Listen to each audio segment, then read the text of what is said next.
With the resurgence of Avatar: The Last Airbender brought on by the live action has also come the resurgence of discourse, new and old. And among the fan favorite topics is the question of Azula. With her brother heralded as the redemption arc of all time, discourse around Azula is always a little bit different. To oversimplify, Azula discourse has two extremes. The camp of she is an irredeemable psychopath who's incapable of love, calling her cruel and sadistic by people who are, understandably, put off by her cruel and sadistic behavior. Or, on the other hand, we have the vibe, which, fun as it is to say about fictional characters, and definitely something I've done myself, is also not really the most interesting angle to approach her from, either.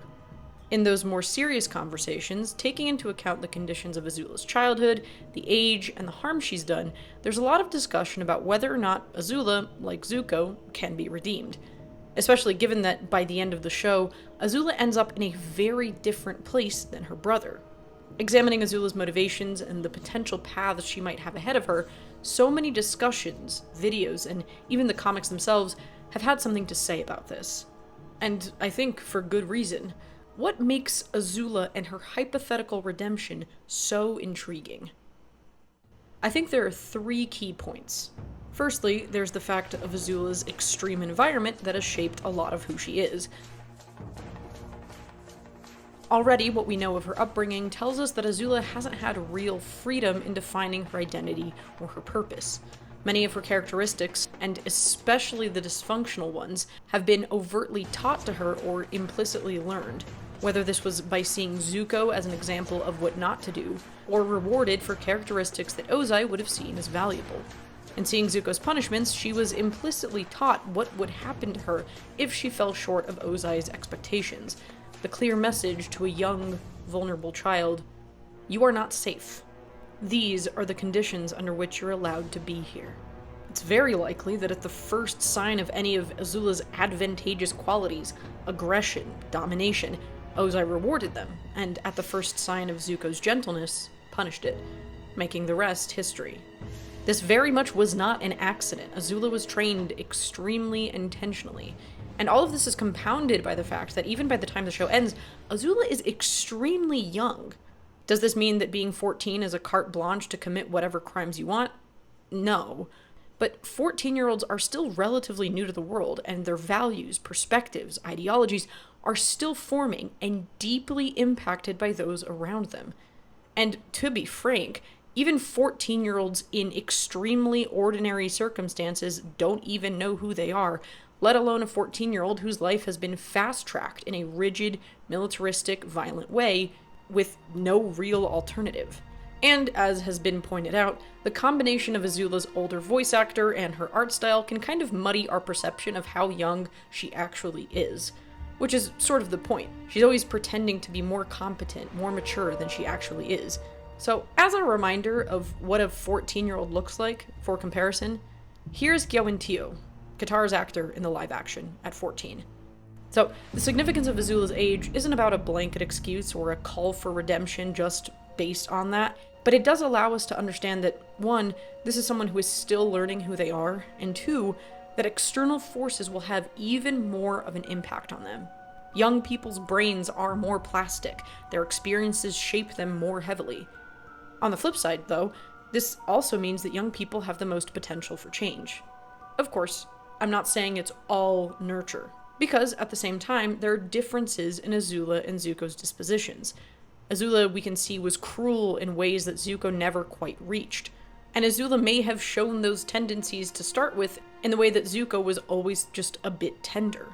A predisposition might be there, but it's one of many muscles that can be strengthened or neglected. Even if we have to go the kind of distasteful armchair diagnosis for a fictional character route, sociopathy, or antisocial personality disorder, can't even be diagnosed before age 18. When kids display antisocial characteristics, this is usually labeled conduct disorder, something that some 70 to 80% outgrow by adulthood.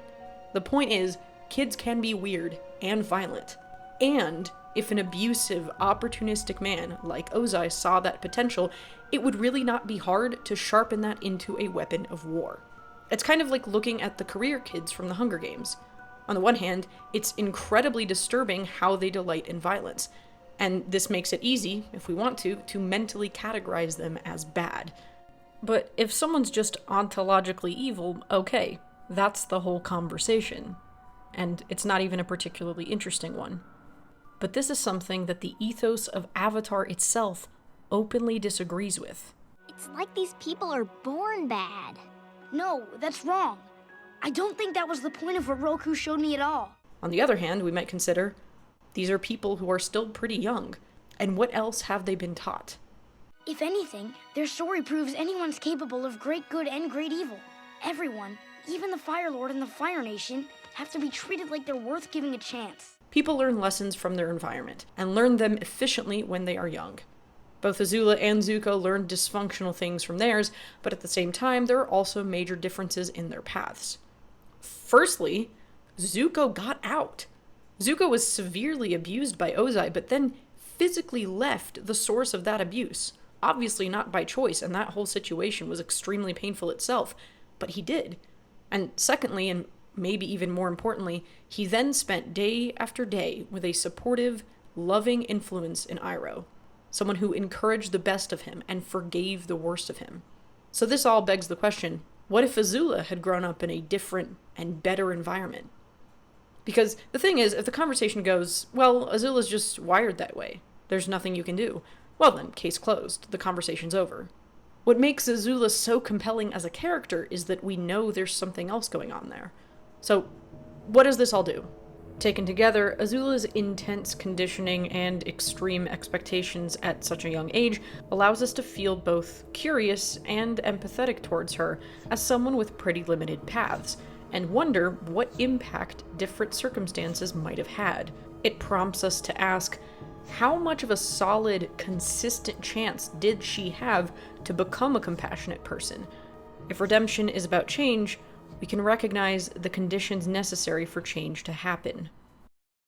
Then, significant to Azula and her redemption candidacy is that at the same time that she hurts others, she's also a victim herself. The way that she wields control over people also makes it extremely difficult, if not impossible, to foster sincere connections, something that we see at least part of her wants. This is genuinely sad. In living by the values that she was taught, and the values that kept her worthwhile and alive, Azula is severed from her own purpose, her own identity, her own desires. And even the score has something to say here. Azula's music cue, that plays during her entrance and usually signals her doing something devious and underhanded, is very similar to the cue that plays as Ozai smirks, watching her firebend as a young child. Not only does the music connect these thematically, showing us the two of them doing the same thing, pursuing power at all costs, but it connects this trait in Azula specifically to Ozai's approval and favor.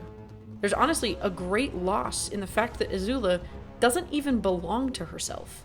She and everything she is, and the things that she excels at, are all to serve someone else's purpose. Because on the other side of this is what Azula actually wants. And what is that? We know she wants her mother's love, her father's respect. She fears being treated like Zuko. You can't treat me like Zuko! But what else? What does she actually want from life? We don't really know. And it's that very unknown that is so fascinating. Key to Azula's dysfunctional worldview is her conception of love versus fear. I love Zuko more than I fear you. No, you miscalculated. You should have feared me more. Fear is the only reliable way. Even you fear me. Two motivating forces, one of which she has been taught to favor. No, I love you, Azula. I do. In her mind, fear has to be stronger than love. Because, from her point of view, she saw these two forces competing in action. Her father has controlled her whole life through fear. And even more significantly, in her mind, her mother's love didn't outweigh her fear. If Ursa had loved her more, maybe she would have stayed.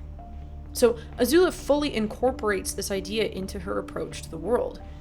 and she's really, really good at it. But when the cracks start to form in her impassable facade, we see this conviction shake. The first time Azula speaks openly about her mother, she says, My own mother thought I was a monster. She was right, of course, but it still hurt. So, what's the key word here? Her mother feared her, and she admits this hurt. She didn't crave her mother's fear. She was pained by it. We cannot overlook the importance of this scene enough because, frankly, it is enormous. Azula is telling us so much without even realizing it. Even though she waves it off with a quip, she has admitted out loud that it hurt her to be seen as a monster. This idea is addressed again in the finale. Ursa isn't actually there, obviously, so Azula is effectively arguing with herself, framed very nicely by the symbolism of her, literally staring into a mirror. Meaning, all of these arguments are coming from within her. These are things that she is actually wrestling with. And once again, Azula's wavering conviction comes out. When her subconscious speaks to her through an image of her mother, telling her how she uses fear to control people, it visibly pains her. All your life you've used fear to control people, like your friends May and Ty Lee. Making clear, despite her posturing, this is not someone fully enjoying the way they do things. And I'm particularly struck by the significance of this line. Well, what choice do I have? Trust is for fools. Fear is the only reliable way. Pay attention to the wording. What choice does she have? This is such fascinating framing. Azula sees herself as acting out of necessity, not because she sees it as right or because she doesn't care about friendship, but because love is unreliable. This is all hugely significant in our assessment of Azula's character. And so we see the dissonance between those beliefs and values that she was taught and whatever else within her. Azula's position as the golden child who had Ozai's favor, who was a prodigy opposite her brother, doesn't mean that what was done to her wasn't itself abusive.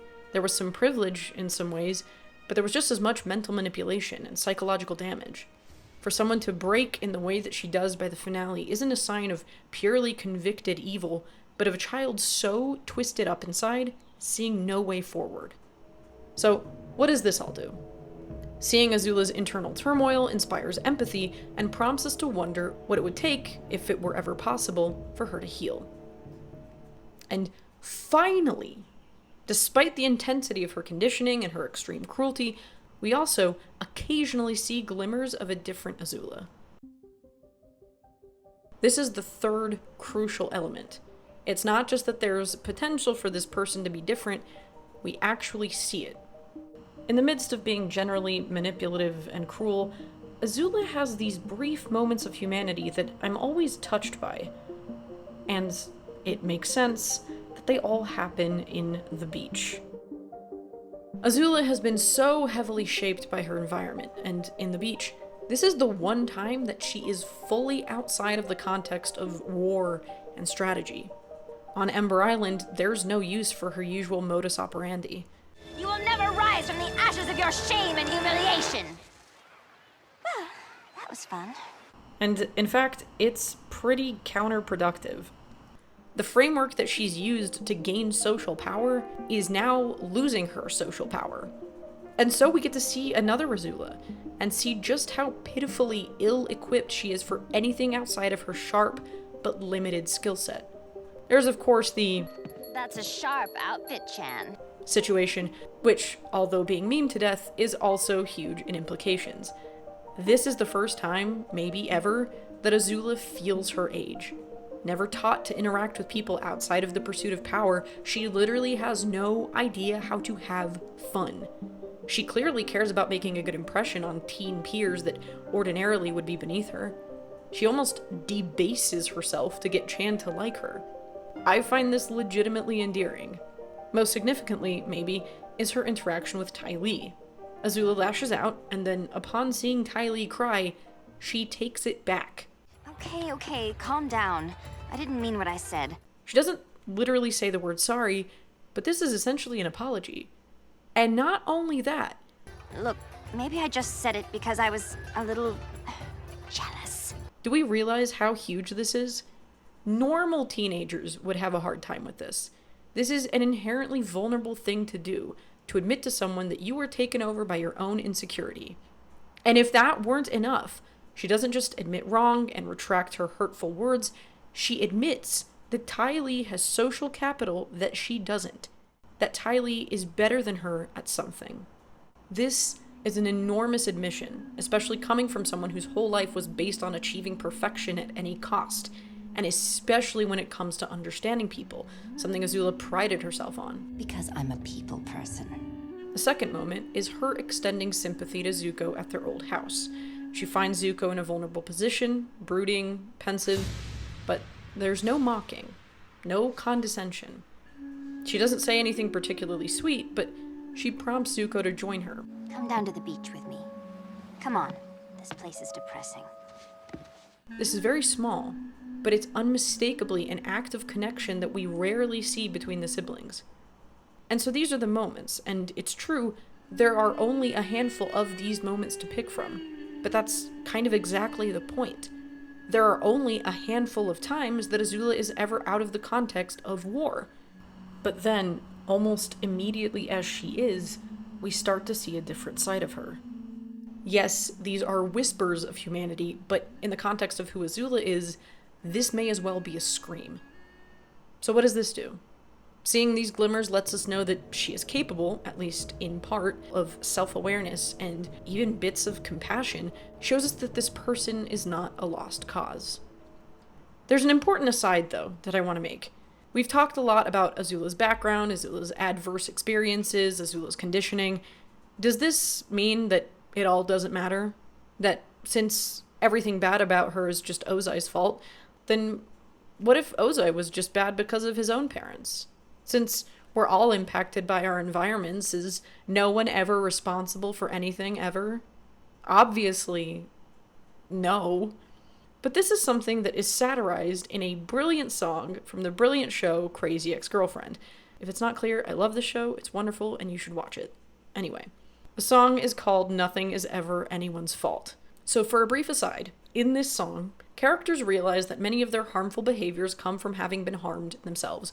I understand what makes me frightened and sad, so yes, I still do bad things, but are they actually bad?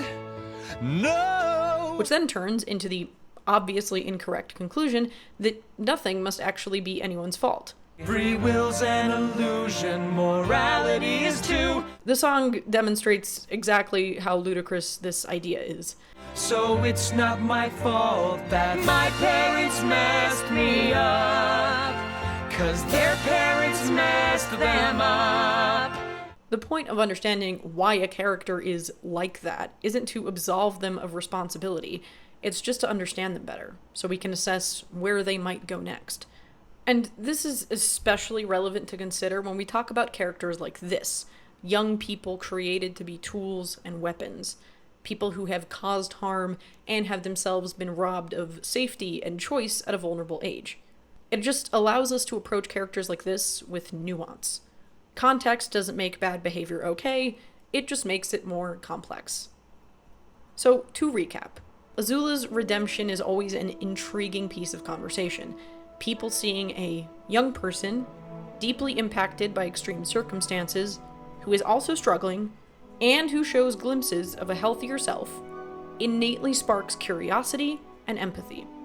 But what about redemption?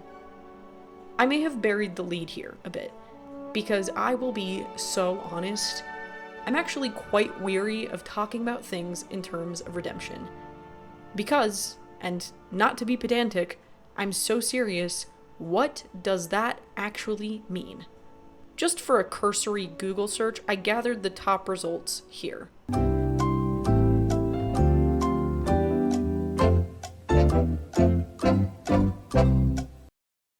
Already we can see some issues. What are some common themes here?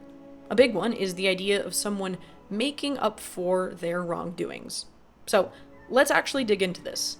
What does making up for wrongdoings actually entail? Who decides when this has been achieved?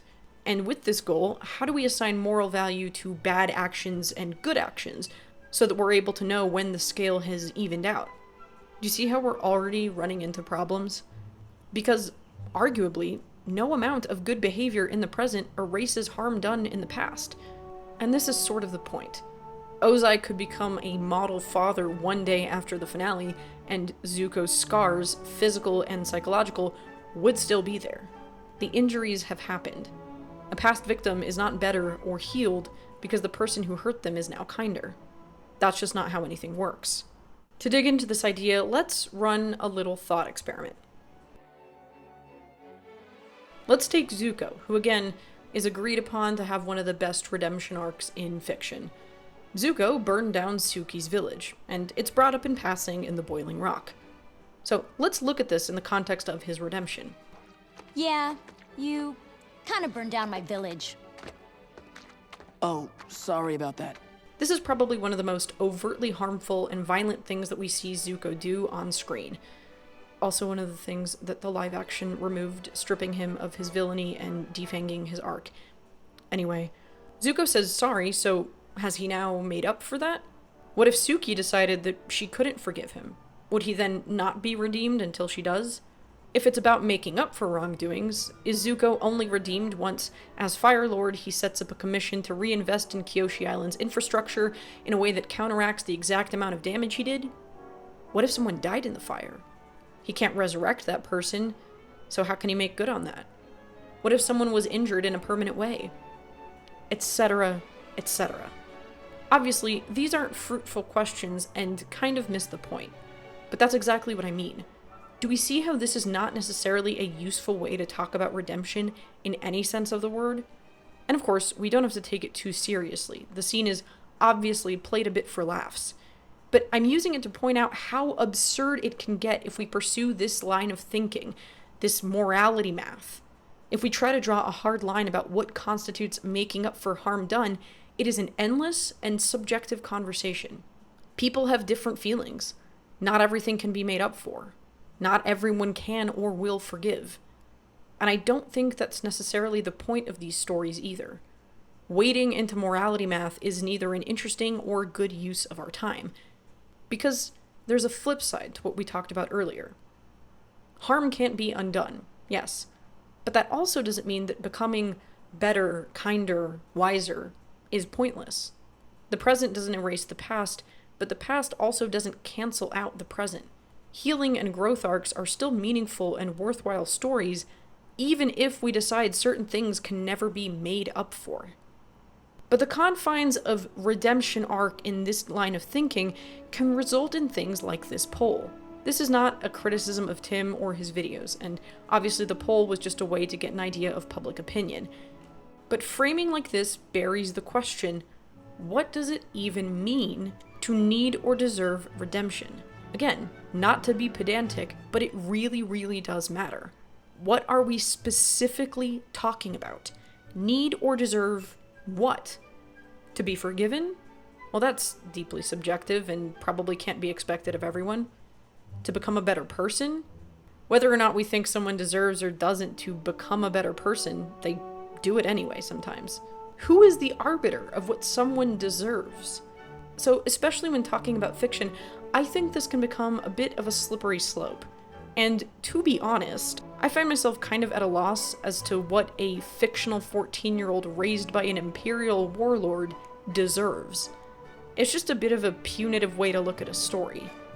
So this is what this angle of discourse misses. Whatever your definition, there simply is no universal metric that satisfies every criteria.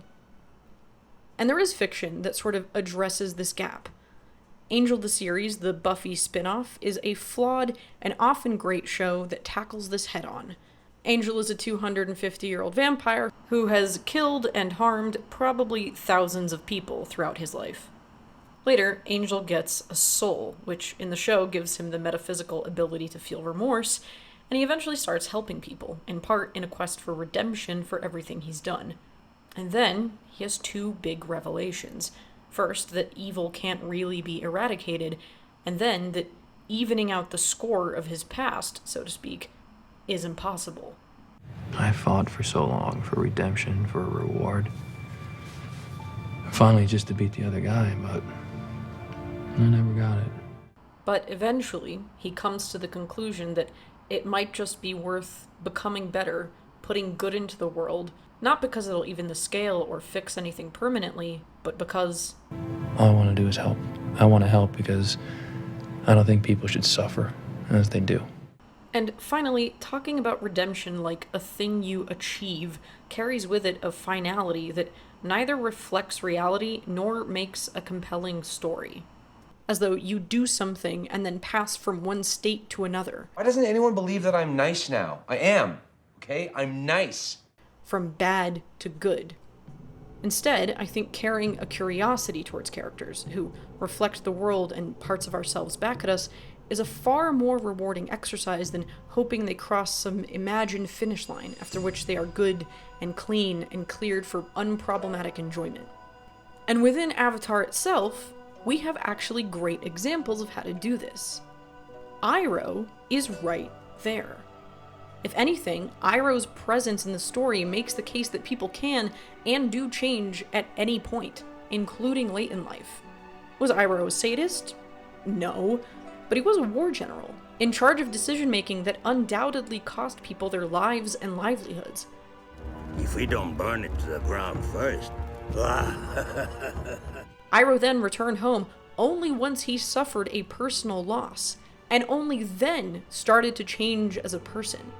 Iroh's quote-unquote redemption, if we call it that, happened well into adulthood, and arguably a lot of the damage he did can't ever be made up for.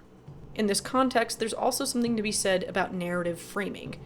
For Iroh, we never see his actions as a war general up close. This is why I actually really enjoyed this moment in the live action where Iroh is confronted by an Earth Kingdom soldier who lost his brother in the siege of Ba Sing Se. This is exactly what I'm talking about. Would this character think Iroh has redeemed himself? Would he think he ever could? What does he care if Iroh has changed? His brother is still dead. And at the same time, right, Iroh's change is a net good for the world. So the point here isn't to damn Iroh, or Zuko either. Instead, to see that their paths provide us with evidence that there's more than one way for characters to evolve. So, in a sense, redemption doesn't really exist. Obviously, it exists as a concept, and the term redemption arc works as good shorthand for narratives and tropes. This isn't at all to say that we can't use the word redemption ever when talking about Azula or characters like her. There's obviously a character arc of recognizing wrongdoings, showing remorse, and committing to doing better.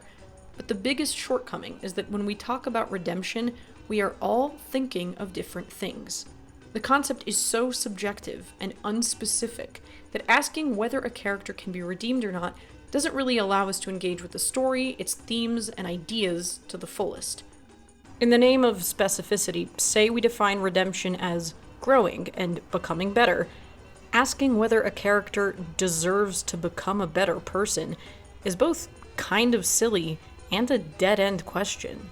They could, or they could not. That's not the most interesting thing we can ask. The more rewarding question we can treat ourselves to with fiction is the thought experiment of how. Like, what would it take to earn forgiveness from X person? What would it look like for Azula to change? What challenges would she face? What might setbacks look like years down the line? Forcing ourselves to be precise with our questions allows us to think about the character in depth. Open-ended ones actually allow us to dig into what's going on. How? Under what conditions? What would it look like? These are the questions that interesting conversations are made of. So, is Azula eventually going to heal and grow up to be helping babies and puppies in her free time after volunteering at an Earth Kingdom food bank? Probably not. Maybe? Who knows, right? Who knows? Not every humanizing or compassionate look at a character is trying to redeem them, fix them, polish them. My interest in Azula, like any character like her, continues to come from curiosity. Azula is so complex, but we've really only seen her in one mode. It would be fascinating to see what other emotions and experiences look like on her. Is there the possibility for change in her life? It would be really hard, but sure, of course. The world is vast and full of opportunity. Could she heal and change? Sure. Could she regress and get worse? She could absolutely do that too. And whichever we think is the more compelling or meaningful trajectory for a fictional character, both of these routes reflect reality. Sometimes people stay stuck in their patterns, other times they evolve and live a different life. So it's well worth widening our scope for how we approach villainous or antagonistic character arcs, because there is so much territory between is just evil and doesn't need a tragic backstory and redeemed and with the good guys now. All this said, it makes sense that the 3-season arc of the show ended the way it did. Azula's ending is extremely powerful and affecting. And, at the same time, either in our heads or in the comics, it makes sense to continue engaging with her storyline. So, being interested in Azula's future arcs doesn't mean I will only be satisfied with a story about Azula becoming a dedicated, humble, and selfless public servant. This is a story. What are the ideas in Azula's character that the story asks us to engage with? Her story is a counterweight to Zuko's, showing what conditioning and propaganda can do to all sides in a conflict, in a war, in an abusive environment. Continuing to speculate on Azula's possible future, or the comics showing it outright, isn't trying to prove she's now a good person, it's just continuing to engage with the ideas. And for whatever it's worth, there are also a couple canon-adjacent contributions to consider. First, head writer Aaron Ehatz has described a potential healing arc for Azula and how he would have written it. Obviously, we don't need to take this as gospel. This is one guy involved with the show, and we can envision what, if any, of this change would look like. But it's still a neat hypothetical. And, even more interesting, if you can believe it, the potentially semi-canon Avatar cookbook also has something to add to the conversation. In some of the recipe blurbs, we get the implication that Azula is in a better place, and even on chummy terms with May. Again, neither of these things are airtight and conclusive, they're just fun things to consider. So, if questions about deserving redemption aren't the most interesting, what is? Because so many of her issues are interpersonal, it would be really intriguing, for example, to see Azula connect with someone. Like, actually connect. Make a friend, and navigate how that makes her feel. Kind of her version of Zuko alone. See her struggle with trusting and being trusted. Maybe see her help that person then for no other reason than because she wants to, and then wrestle with how that challenges her. Or, since she never really had identity or purpose beyond what was expected of her, show her trying to find that on her own terms. Explorations like these have great narrative and emotional value. Regardless of whether Azula sufficiently makes up for her wrongs, or without needing her to become a hero, and whether we decide to call it a redemption arc or not. As always, thank you so much for watching, and if you want to help support the channel, go ahead and check out my Patreon at patreon.com/5x5takes. Always extremely grateful for all of your guys' support.